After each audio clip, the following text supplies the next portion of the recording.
This is the real face of Terroristan. Pakistan netas chappi to LET terrorists.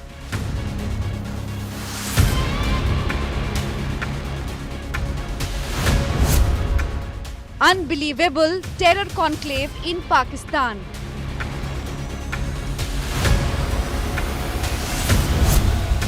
Wanted in India, shielded and lauded in Pakistan.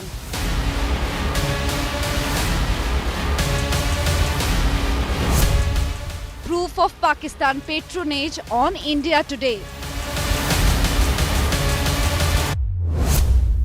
Is the world watching this? Terroristan exposed. That is our top focus on NewsTrack.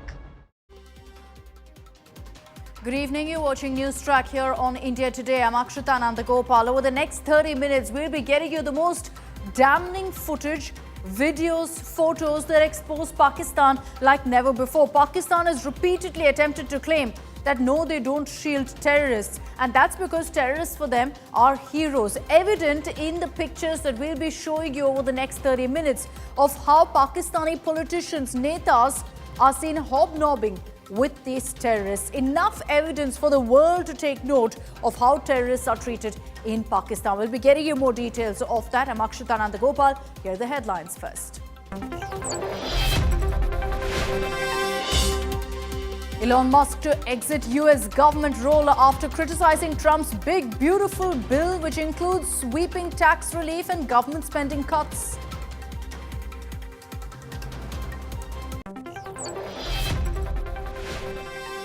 Big Bengal showdown over Operation Sindoor. Prime Minister Modi invokes Op Sindoor in land of Sindoor Khela. Mamata attacks Prime Minister, says government made Sindoor a political catchphrase.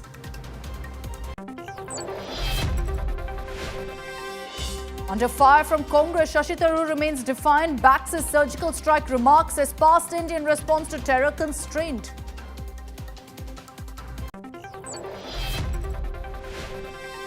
Air Force Chief flags delays in several key projects, says contracts signed, systems never come. IAF pushes for faster indigenization.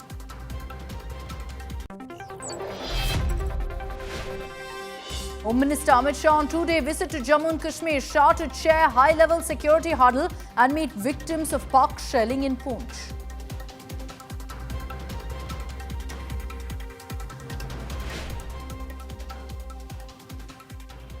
And let's begin with the biggest admission that's come in yet from Pakistan. None other than the Prime Minister of Pakistan, Shahbaz Sharif, confirming the kind of damages that Pakistan suffered as a result of India's Operation Sindoor. Shahbaz Sharif has publicly admitted that India foiled Pakistan's planned offensive on the intervening night of May 9th and 10th by firing the Brahmos missile. Not just that, speaking in fact in Azerbaijan, Shahbaz Sharif also said that the Pakistani military led by Field Marshal Asim Munir had planned to attack India on May 9th at 4:30 a.m. after the morning prayers.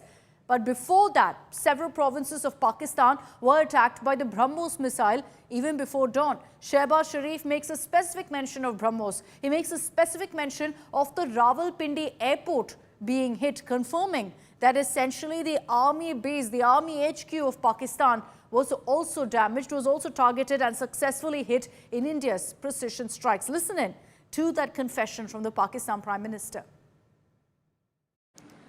We, on 9th and 10th night, we decided to respond in a measured fashion to Indian aggression. And we had decided that at 4:30 in the morning after Fajr prayers, Pakistan armed forces, led very ably by our Field Marshal, Chief Army Staff sitting here, Syed Asim Munir, to teach a lesson to our enemy.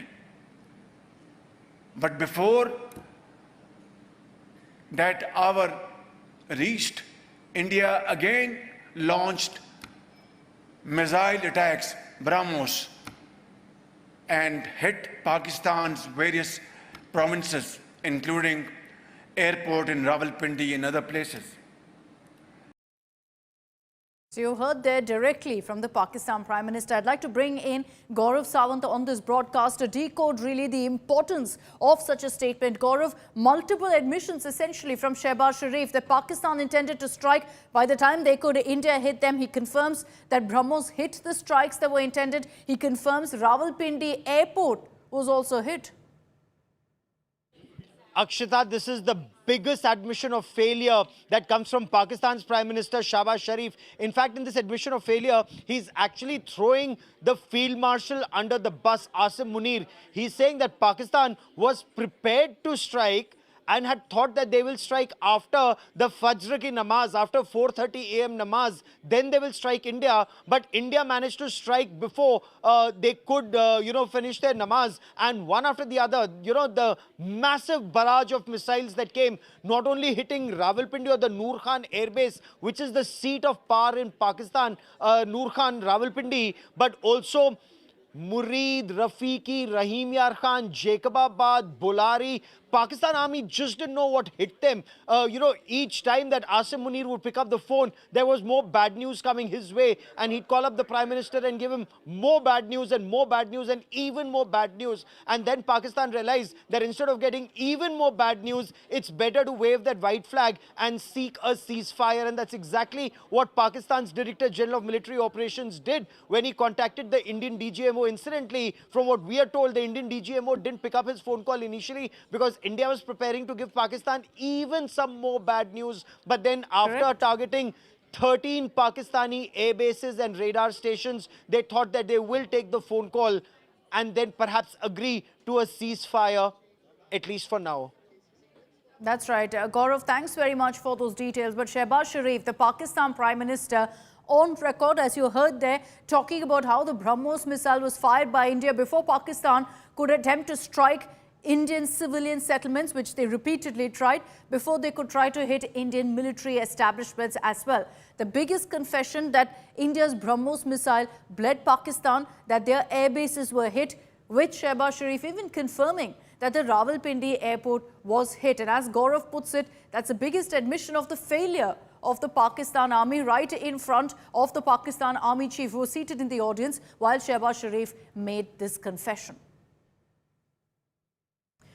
Now let's also talk about the pictures that we showed you in the beginning of this broadcast. If you needed any proof, despite the mountain of evidence that already exists, of Pakistan's complicity with terrorists, here it is. Those pictures on your screens, we're calling it a terror conclave. Why is that? This is from Kasur in Pakistan, Punjab, where Pakistan political leaders were seen with terror commanders all sharing the stage. There's great bonhomie, they're hugging it out. And these are terrorists who are involved in the deadliest terror attacks. They're wanted in India, they're wanted globally, some of them UN-designated terrorists. Does that matter to Pakistan? Yes, it does, because for them, UN-designated terrorists are heroes, are people who share the stage with politicians in this country. This is the real face of Terroristan. The Pakistani state complicit with terrorists. Ministers of Pakistan's federal and Punjab governments sharing the stage with some of India's most wanted terrorists. This terror conclave was held in the Kasur district on the 28th of May to commemorate Pakistan's nuclear tests. Rather than distancing themselves from terrorists, ministers personally welcomed the radical Islamist terrorists to the stage, embracing them, applauding them, and then delivering speeches glorifying their role in what they described as defending Pakistan. Pahalgam में वाक़या हुआ है और हिंदुस्तान ने जनाब उसका mastermind मुझे बना दिया. One of the most shocking appearances was that of this man, Saifullah Kasuri, the mastermind of the Pahalgam terror attacks in Jammu and Kashmir.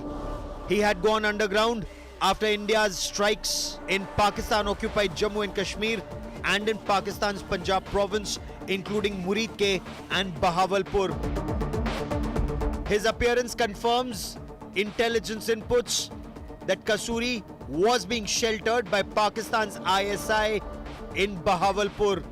In a dangerous provocation, Amir Hamza, Lashkar-e-Taiba's co-founder and designated global terrorist, raised pro-Khalistan slogans on stage. Simultaneously in Karachi and Rawalpindi, Hafiz Saeed's political front, the Pakistan Markazi Muslim League, organized multiple rallies marking Yawm-e-Takbir. In Rawalpindi, a rally titled Ummah's Backbone, Strong Pakistan, moved from Press Club to their Chandni Chowk. Several participants carried posters of UN-designated global terrorist Hafiz Muhammad Saeed and Pakistan's Army Chief Asim Munir and other defense officials, again completely obliterating the line between terror networks and Pakistan Army. This is no longer about covert links or intelligence estimates. If the world needed any more visual evidence of Pakistan's state and terror symbiosis, May 28 delivered it loud and clear. With Subodh Kumar, Bureau Report, India Today.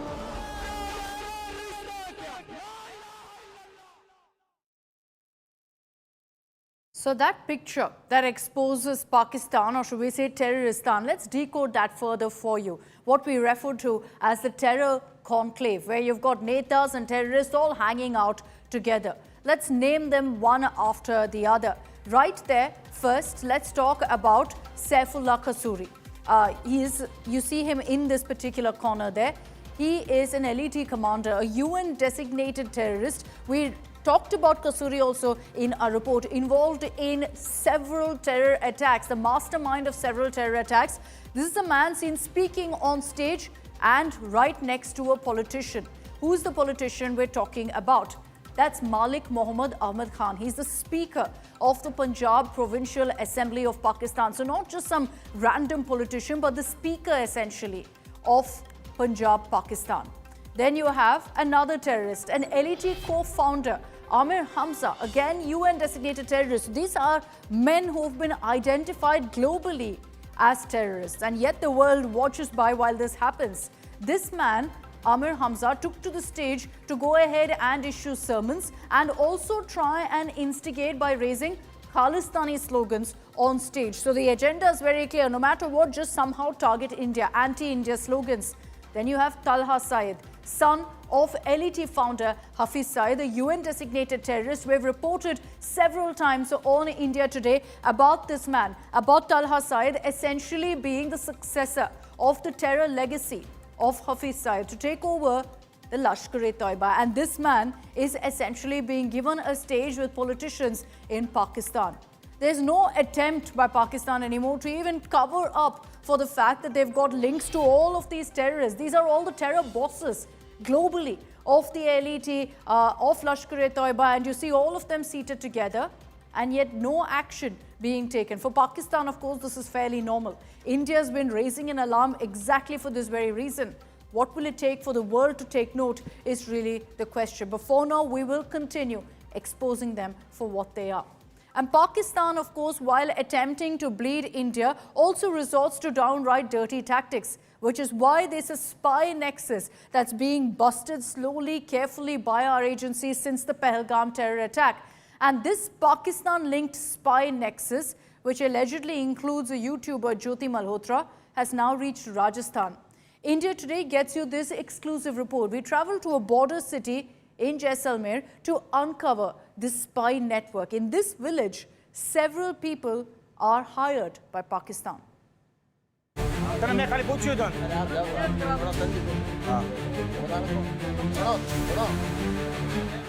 The Pakistan espionage racket continues to unravel.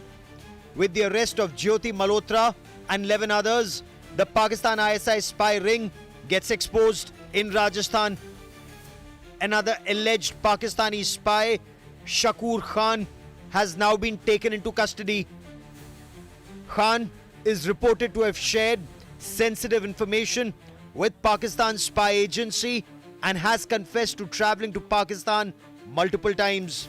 Several Pakistani SIM cards were also found in his possession. Shakur Khan is a government employee and was allegedly present inside the command center during Operation Sindoor. He's also served as a former Congress minister, Shail Mohammad's personal assistant in the past. But Khan's arrest is not an isolated case. Over the past 1 month, several such cases have been reported in Jaisalmer. In Sujiyon ki Dhani, 2 locals, Deen Khan and Ramzan Khan, were caught passing information near an Air Force station. In Mohangarh, Pathan Khan admitted to being lured into the espionage racket during an earlier visit to Pakistan. जो news आती है ना उस समय हमें भी पता चलता है कि यहाँ सोचे हमें पकड़े गए बाकी तो कुछ नहीं. And the most recent case to have been reported was at Kuriaberi, the last village near the border. Recently, forces recovered a mobile phone buried in sand with 7 Pakistani SIM cards. और रमजान तो वो है हमारा रमजान तो यानी पूरा फंसा है हमारे ये कुरिया में कई भी पाकिस्तानी उम्र 2-4 है वो तो हर एक ना ठाए को चुगली तो खाता कौन हमारी ये तरह शादी की. Sadly, it doesn't end here. Also under investigation is a honey trap. Take the case of Bhavani Singh, a railway employee near the Mahajan field firing range. Flattered after receiving calls and explicit photographs, he let his guard down and began leaking videos of military movement. Villages like Huria Beri exist in the dead zone with hardly any police presence, no cell signal, and an opportunity for deep infiltration. India Today has accessed exclusive images of multiple SIM cards seized by intelligence agencies, packed inside polythene bags, marked in Urdu, hidden in sweet boxes. Spill over is a fact. Spill over का मतलब हुआ कि पाकिस्तान का network Bharat की तरफ पकड़े. Honey trapping वाला तरीका है जिसके थ्रू सूचनाएं ली जाती हैं. और तीसरा एक अनजान कॉल करके किसी भी व्यक्ति को जाल में फंसा लिया जाए, व्हाट्सएप पे किया जाए, सोशल मीडिया पे किया जाए और अनजाने में ही उससे कुछ सूचनाएं ले ली जाए. India Today's special investigation has laid bare Pakistan's new age war, one fought with SIM cards, seduction and sleeper cells. With Sharat Kumar in Jaisalmer, Bureau Report, India Today. So agencies have been focusing all of their energy on busting this entire spy nexus, crucial really in ensuring that there's no leak of sensitive information that goes across to Pakistan. But there's a worrying trend here of most of the locations of these spies being in border areas. Let's take you through some of them. In Jaisalmer of Rajasthan, Shakur Khan is the latest to be arrested, accused of spying for Pakistan. Amit Bharadwaj from Kangra of Himachal has also been taken into custody. He is currently being questioned by agencies. Then there's YouTuber Jyoti Malhotra, hails from Hisar of Haryana. She's been arrested too. She's currently in custody. And she's been accused of spying for Pakistan, visiting Pakistan too. Arman from Nuh of Haryana has also been taken into custody. He was part of the entire spying racket that involved YouTubers. He was arrested in that batch of arrests. Now, it's not just Haryana, but also in Punjab that you're seeing several such arrests being made, some in Uttar Pradesh too, where in Moradabad, in Haryana, they have been accused to have been taken into custody. Now, so what you see here is essentially a trend across Punjab, across Haryana, Rajasthan. These are places from where the maximum number of people are being taken into custody.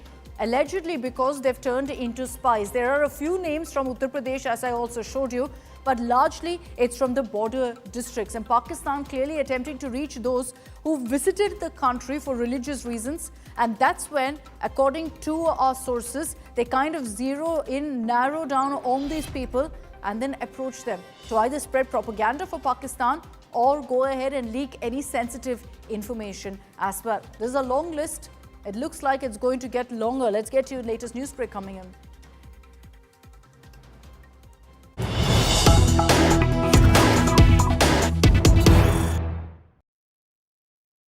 The Delhi police have arrested another suspected spy identified as Kazim. The accused is from Bharatpur of Rajasthan. This accused, in fact, sent Indian SIM cards to Pakistan. That's how he was tracked down. That's how the officials found him and took him into custody. These smuggled SIMs were used to gather sensitive information. According to the Delhi police, these SIM cards were being sent from India to Pakistan. And through these numbers, confidential information was being obtained by contacting Indians on WhatsApp. Sensitive information related to army and other government departments was picked up by this accused and handed over to Pakistan. Extremely worrying this, but clearly the spy nexus only getting bigger and bigger. Multiple, over 20 people right now have been taken into custody across the country, the latest by the Delhi police.